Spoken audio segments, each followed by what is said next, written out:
I know some people had hope that the Trump administration would represent some kind of break with the past, and there's been some break in methodology, right? But ultimately, again, the Trump administration doesn't even intend to abandon hegemony.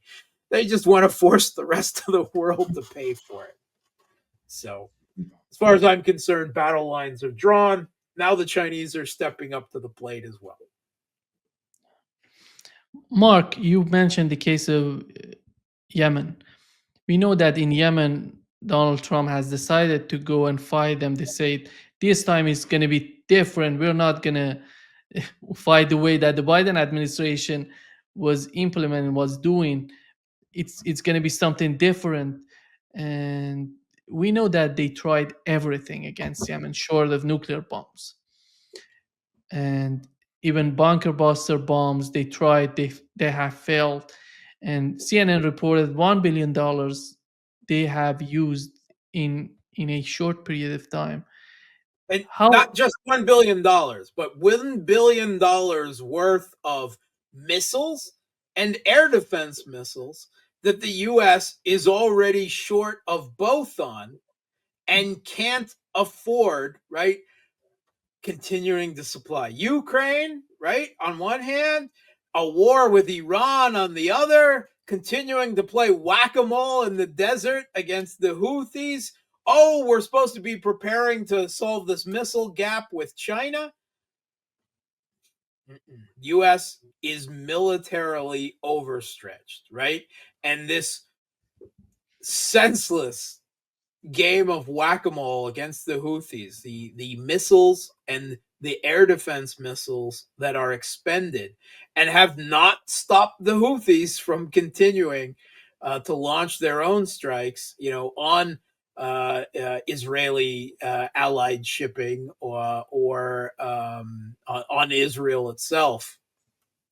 I don't see what's different myself. I can't identify anything that is different. I mean, if they think that they're going after more general targets, it hasn't had any effect yet, right? I mean, it's killed more Yemenis, but that just generates more willing Ar Salah movement, recruitments, right? I mean, that's the same problem that Israel is having in Gaza.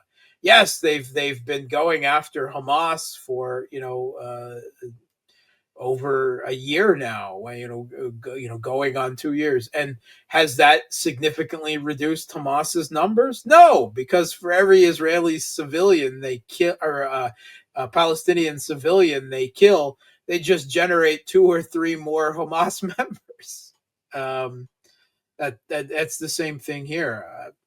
The Houthis have endured years of US backed Saudi and UAE bombing and airstrikes and everything on their country, and they took it. And they know how to hide things. They know how, and to distribute things. And you can take out a launcher here and this there. And they're already the poorest country in the world, and no one can deal with them militarily.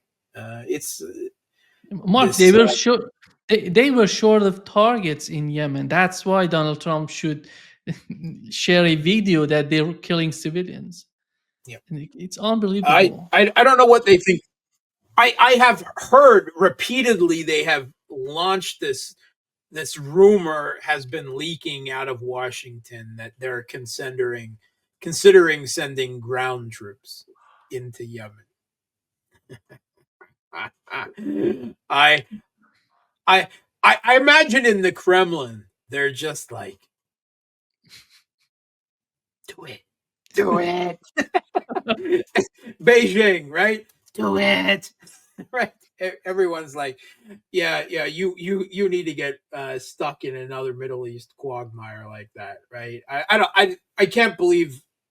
I want to say that I don't believe the Trump administration is stupid enough to do something like that, but hey, they just launched tariffs against the world and were forced to walk them back within a week. So I can't even say that maybe they will. Maybe they actually could. I don't think it's likely, but I think the Pentagon would try to talk them out of it because they're a little more level-headed to a degree. But the U.S. has too many problems. They're too overstretched. They've got this particularly again their Achilles heel right now for the U.S. military is their shortage and their inability in the short term, probably through the medium term, to ramp up the production of missiles and air defense missiles, right? That they both need for a conflict with Iran, for a conflict with China, or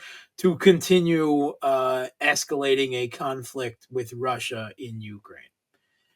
They're overstretched, and their military industrial complex is not up to meeting that challenge now. And they can't even beat the Houthis. And they think that they're going to take on China and the Taiwanese Straits and the South China Sea. Man, that's it's madness. It's just divorced. It's a divorce from reality and an unwillingness to admit that the US is just not a hyperpower anymore, not in relation to the rest of the world. There's been too much proliferation of missile technology and drone technology and AIs and everything else. It's a new military world. And the US just they can be first among equals and still not able to defeat the Houthis in Yemen. That's you know uh, says something about the state of warfare in the world and how much state power can be brought to bear on any particular problem with the goal of solving ultimately a political issue. Doesn't work. So again, that Trump realizes how much he needs Russia, and he is looking for leverage or for Russia to not use leverage in this particular situation. If they start using words like demand, well, that's going to be a mistake. I mean, that is not the way it's going to work. Russia and Iran have a new and improved strategic partnership. It was just ratified by the Russian Senate in the last 24 hours. So if Trump is smart or any of his people are smart, that Witkoff will be coming hat in hand and asking for Russian assistance, right, on this. And Russia doesn't want Iran to have nuclear weapons, but what they're providing Iran with, as most people assess as part of their strategic partnership, is a conventional deterrent in the form of Russia helping Iran build up an air defense and electronic warfare network in the country. Now, of course, the U.S. and Israel are furious about that. But they're not going to get everything they want in Iran. If they think they are, they're badly mistaken. So could there be some type of deal struck? Right? Is that what Witkoff is there? We'll do this on Ukraine if you do this on Iran. Um, Russia doesn't like these sort of things, these promises behind the back, this week and the nod, right? uh, Gorbachev, was promised such things about the expansion of NATO and the like, and we all know how that ended. And I think Russia is would demand a lot more than promises from the Trump administration, right? And they're not likely to sell out Iran. They're willing to deal as a mediator with Iran, right? But they will do that from a different level, not selling them out, in the back alley. That's not what Russia, I think, would do at all. But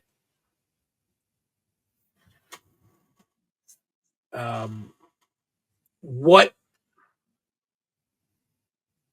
Putin could, get out of this again is, you want our help on this. You want our help negotiating with Iran and saving yourself another war and some face there. Well, then you need to walk away from Ukraine. We don't care how you do it. That is maybe something that is being discussed. I would think that probably the reality is not quite that big and sexy. The reality is probably on a lower level of that rather than such general terms. But we'll find out going forward. Yeah. It's not just the case of Iran. It's the case of Ukraine. It was the case of Ukraine, if you remember the way that the Biden administration somehow was forcing Iran and China, especially, not to help Russia during the conflict in Ukraine. They did everything. They sent a lot of people, officials, to China to talk with them.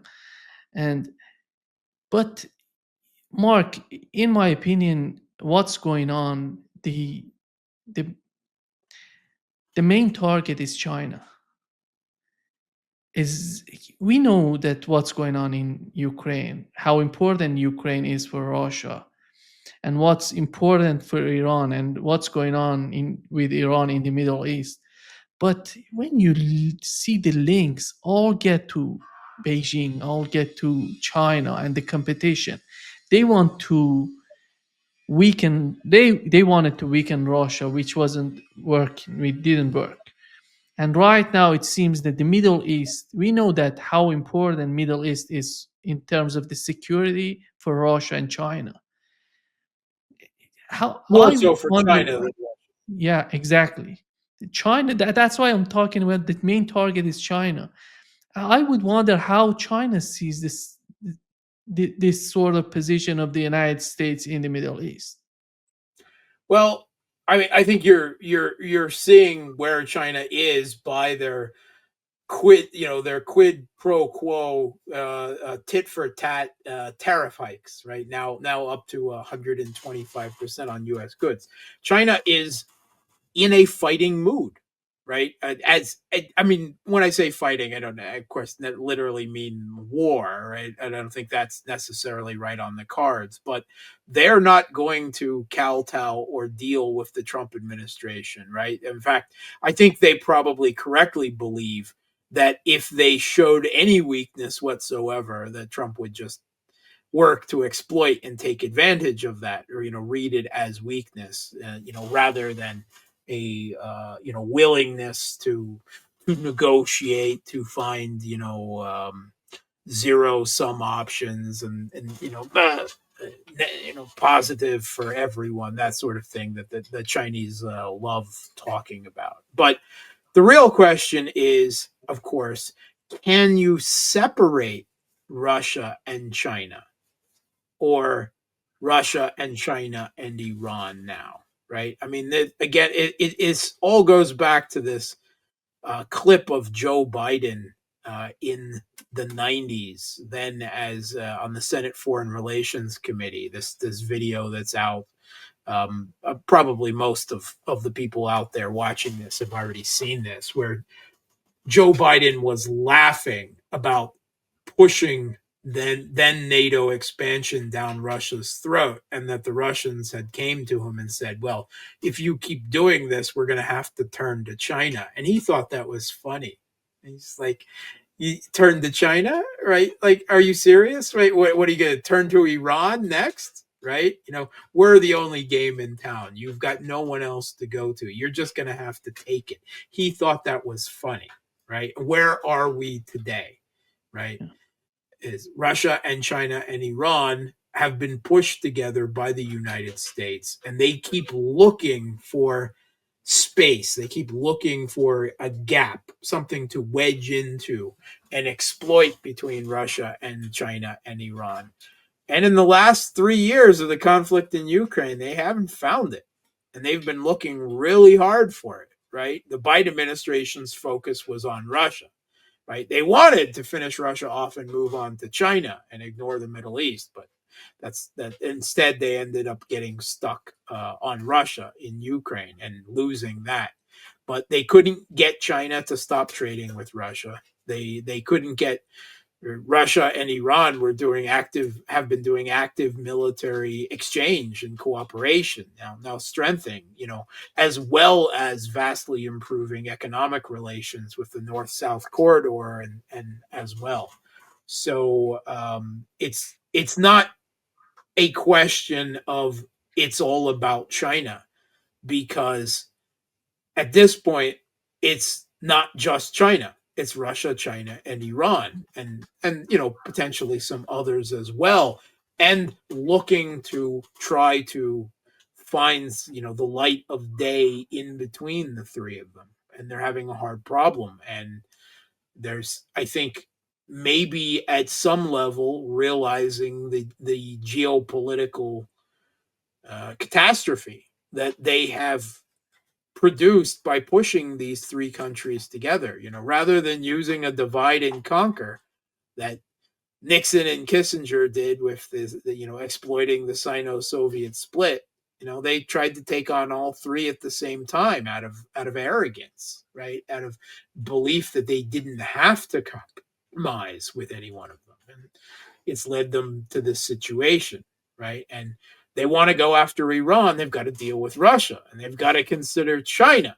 They want to, a trade war with China. Well, then now they have to consider their trade with Russia and with Iran. They keep it's circular. They keep looking, for an in against one, and they find themselves confronted always by the other two now, right?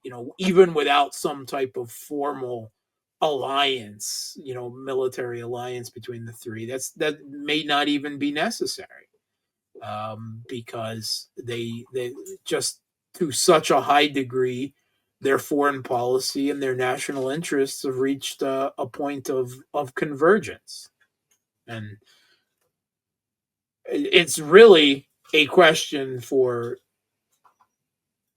that the entire world should regard that the stability, primarily of the Russian Chinese bipolar relationship, as the single most important bilateral relationship in the world, right?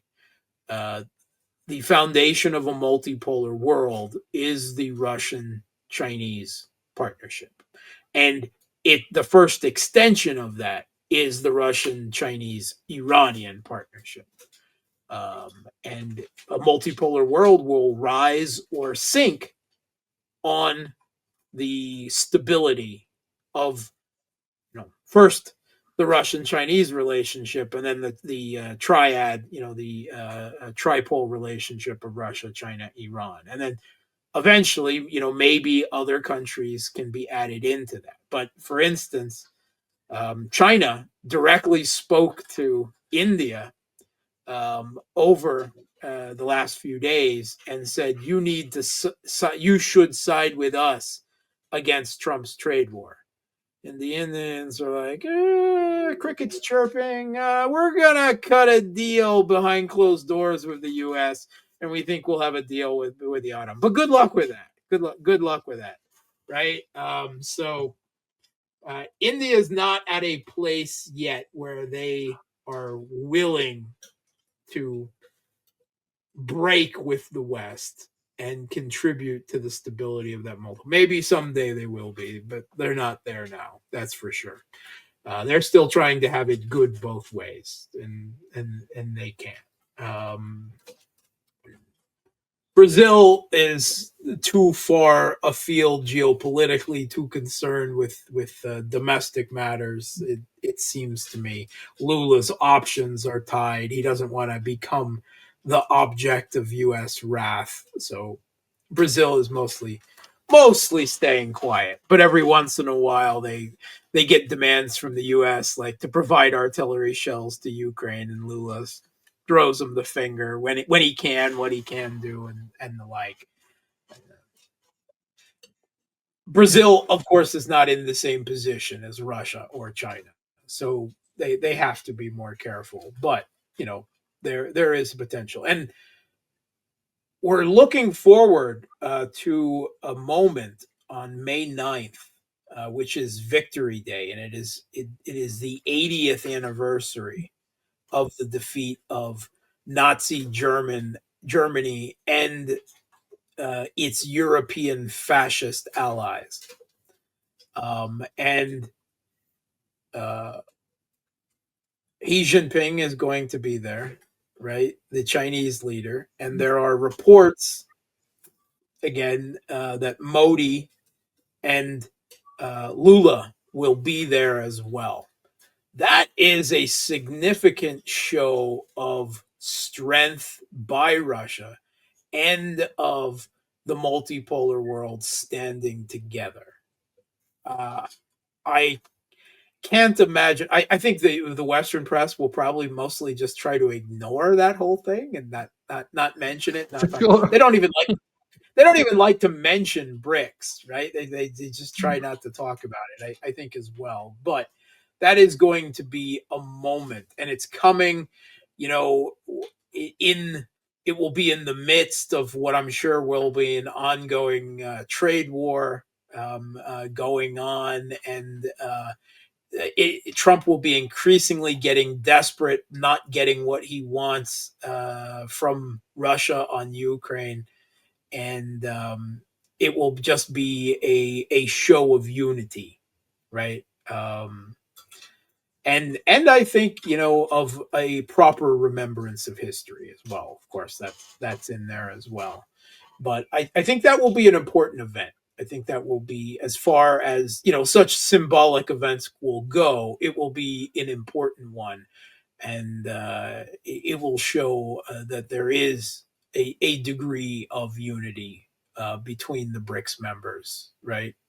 Beyond beyond just rhetoric, because all coming to Moscow to stand together, there's political capital that will be expended in that.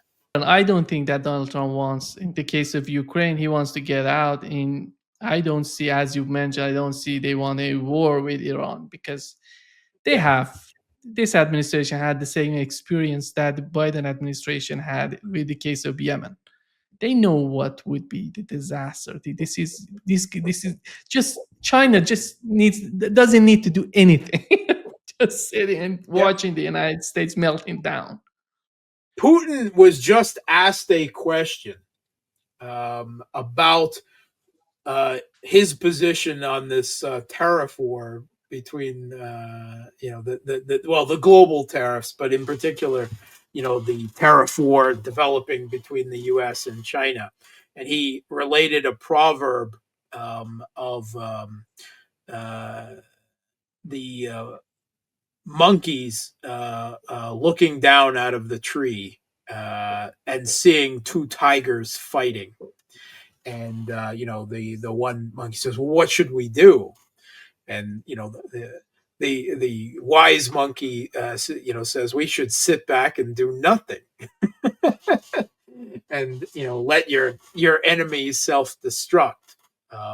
That's in this case, of course, Russia, of course, does not see China as an enemy, but they're certainly not going to wade into this trade dispute as well. They're not, of course, or they're not going to stop trade with China at U.S. demand either. Of course, they will give China, in its moment of confrontation with the U.S., an equal level of support that China gave Russia over the last few years. Right now, China will become the tip of the spear, perhaps, instead of Russia.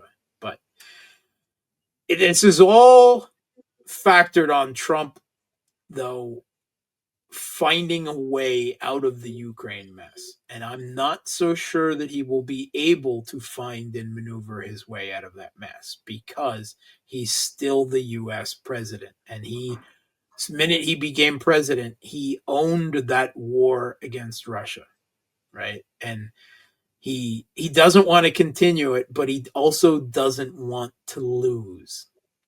And that's what it would be, the US losing a war against Russia. So it's a very tough thing. There is so much domestic and international political forces bent on the continuation of that conflict because they can't accept a Russian victory. Right now, can they avert it? No, that's not something that. But pointing out that logical flaw is not something they will hope for a black swan that something will change until well past it's all over, but they will not give in because it is ideological. It is a question of exceptionalism and their view of themselves and their place in the world and what Russia's and of course Iran and China's proper place in that world is or is not. So they just can't accept a Russian victory. So they might want once again to pivot to China, but I think they're probably going to get stuck with Russia and the Middle East again, just like the Biden administration did.